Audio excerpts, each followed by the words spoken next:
Welcome back, everybody. This Week in America on the Blue Funk Broadcasting Radio Network. Great to have you with us on the program today. Website, of course, thisweekinamerica.us.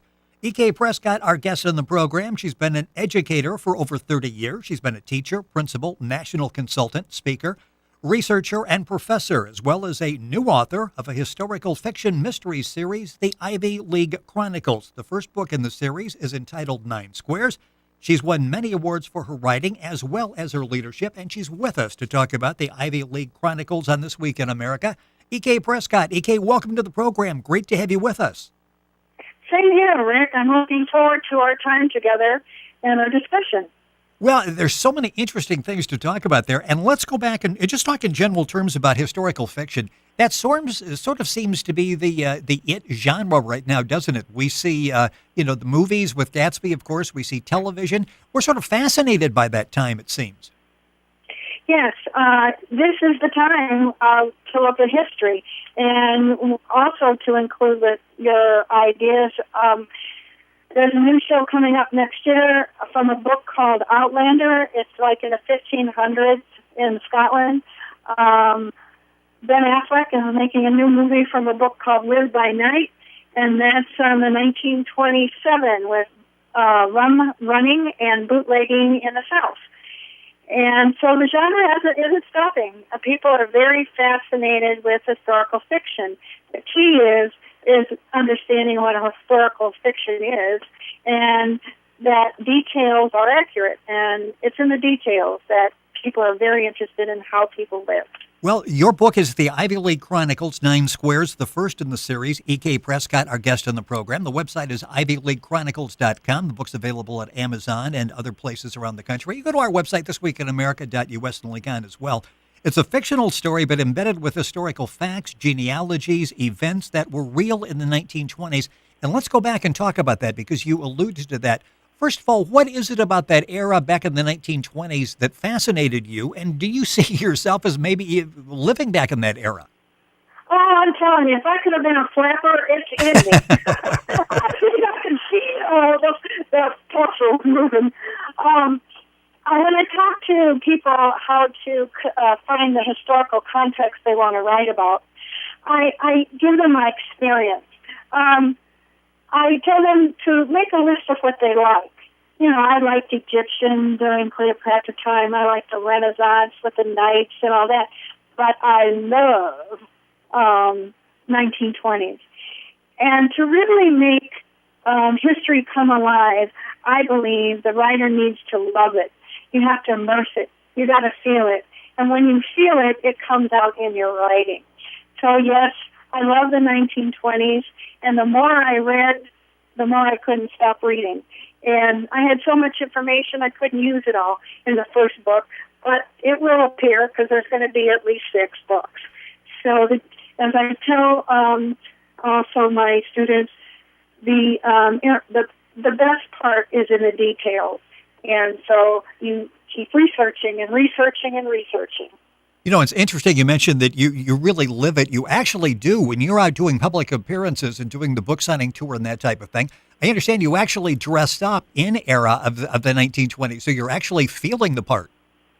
Oh, yes. I guess you could say it's somewhat of a marketing ploy, but I do have a seamstress, and I wanted to dress as the time period and not look like a costume. So my dresses are made and designed to fit me and give an idea of what my book is about. And it really works rather well. People are always saying, one time we were in the airport and I had women going, I love your outfit. I had my black tassel outfit on.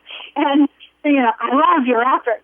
And they would relate to it. And everybody would say, oh, I love the 20s. So if you start reading my book or anything with the 20s, you can really get in to the details, and they're just fascinated with the time period now. The book is called The Ivy League Chronicles. It's the first of a series. This one is called The Ivy League Chronicles, Nine Squares. E K Prescott is our guest on the program. Her website is ivyleaguechronicles.com. The book, as I mentioned, has won numerous awards. It's been very well received all around the country, getting set for, and people have read the first one, and they're like looking forward to number 2, 3, 4, and on down the line. You said the true historical research itself seemed unbelievable to me. I felt no one could make up anything more intriguing. When you went back and looked at this era, and I want to talk in a second about all the mystery societies, the secret societies that we read about back then, were you surprised at what you read? I was surprised that the information that is so available to understand about how the elite started governing through the Federal Reserve Bank and the Council of Foreign Relations. I was surprised at the information where this story takes place in New Haven, Connecticut, and the history of the proprietors of the green and the connection with the elite and other secret societies. The details were phenomenal, as well as President Harding. He was only in office a little over maybe 2 years. He was assassinated or died. I guess I'm saying that because that's what I believe, because to this day, no one knows how he died. His wife had him buried immediately, and recently it seems they did exhume his body, but there is no conclusive evidence how he died. So the intrigue on that alone, because he was involved in something called the Teapot Dome scandal, yes, which was the first government scandal in our country. And that is just unbelievable how all that came down and how he was voted in. He was voted in with people that had oil, monies with oil, and they kicked him because, quote unquote, he was corruptible. So it's just, you couldn't make this stuff up. No, and you've got the Rockefeller family woven in there as well, the Skull and Bone Society. We heard a lot about that as the Bushes were running for president. All of that is in the book. The book is the Ivy League Chronicles, 9 squares, the first of a series. E K Prescott is the author and our guest on the program. Website is ivyleaguechronicles.com. It's a book, once you pick it up, you really can't put it down. I mean, you get really attached to those characters. And I like to talk about, it's difficult talking about a fiction without giving anything away, but I'd like to talk about a couple of the main characters in there, Maze and then Richard. Talk a little bit about them and the basic storyline. Okay, one thing about historical fiction is the history behind it is true, and the story is not true. So the story in my books are meant to highlight the history, but not be the history. Where some stories like Lincoln, the movie Lincoln, is historical fiction, but the history was the story. So it's a little twist on how you approach the writing. Richard Wiki, oh boy, I've had people read the book, and I have so many different comments coming back to me, and I'll just go, some women go, oh, I love Richard Wiki. And some, they just, he's mystical, and he's sad, and he's actually made up of many different men that I like their characters from movies and other series that I love reading, mystery series that I have read. And I've kind of made him into what I wanted to be, a strong man, an elitist man that doesn't like to be elite. And like he says, he has to get, when he gets dressed up, he feels like he's in a black tux with brown shoes. And he also has a tragedy in his life. He also was a Scotland Yard detective and now is at Yale University teaching criminology. And so he's a real interesting fellow, and will be in every book, as well as Maisie. And Maisie if truth be told, is a combination of my daughter and myself. My daughter-in-law was reading the book and said, "That's your mother." Now, did you know that? Oh my goodness. Did you know that when you were writing that, or that just sort of subconsciously came out as you were working on it? Actually, it subconsciously came out. There was just little things like, "Oh my, don't trip over this. I'm not going to wear these long curls because they'll get in the soup." Just funny things that Maisie starts doing. But she also is a woman of the 20s in that she wants a career. She wants not to marry right away. She wants to be her own woman, and that is a big switch from the Victorian woman who didn't go to school, stayed home, didn't have a job, and so forth. So you see a big change in the time period there for women, and that's a whole other story. But so Maisie is the woman of the times, but not a flapper. And I think that's a really interesting point to make. Not all women of the times were flappers. Flappers were the middle-class women who went out at night, were very promiscuous, smoked, drank, went to petting parties, and so forth. Maisie wasn't that. She just would wear a little lipstick, have the cute haircut, and that was about it. So some people think that all women were flappers. It's just like saying in the 1960s, all women were hippies. Exactly. All yes. women were hippies.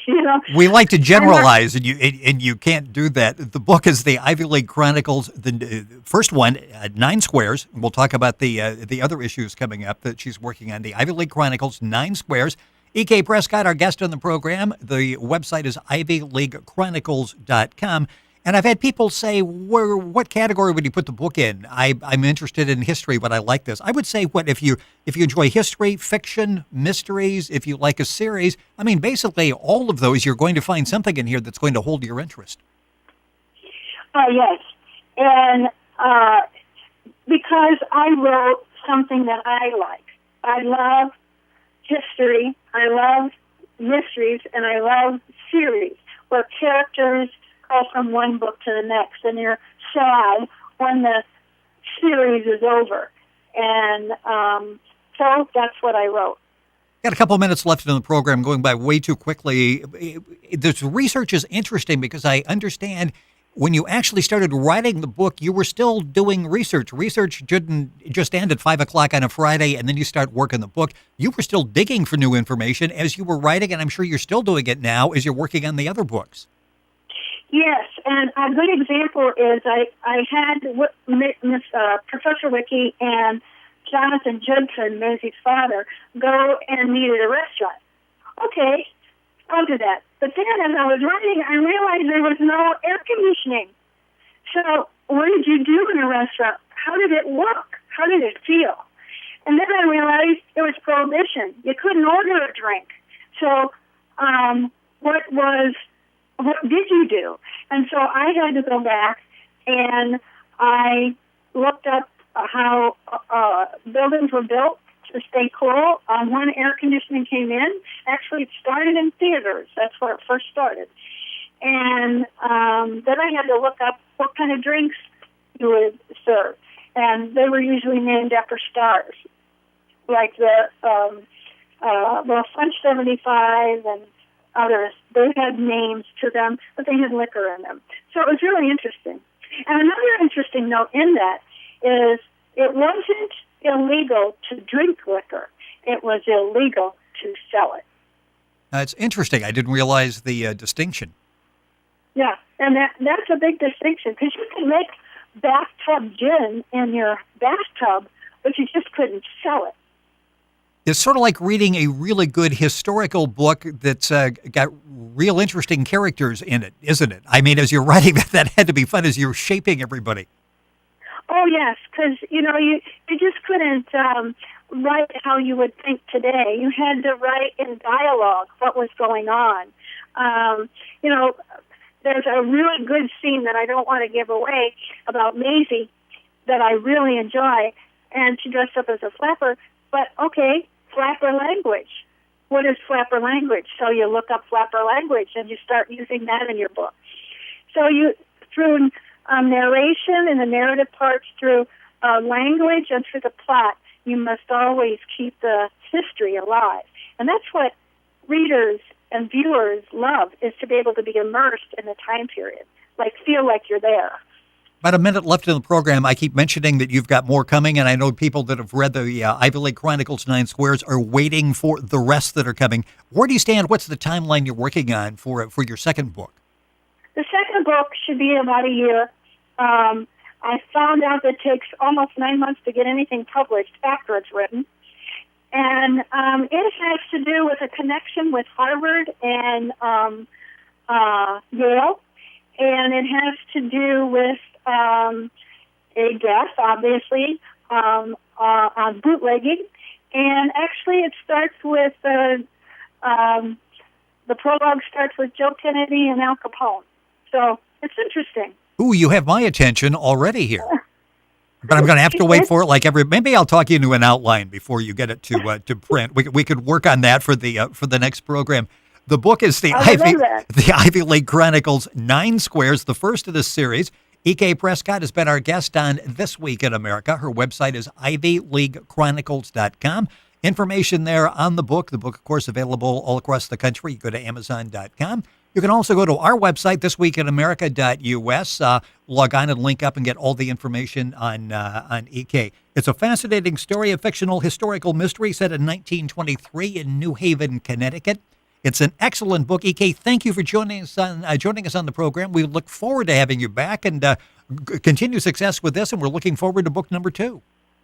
Well, thank you. I've enjoyed my time with you, and I look forward to another opportunity to talk about my books. We will do it again. The Ivy League Chronicles 9 Squares. The author is E K Prescott. You're listening to This Week in America and the Blue Funk Broadcasting Radio Network.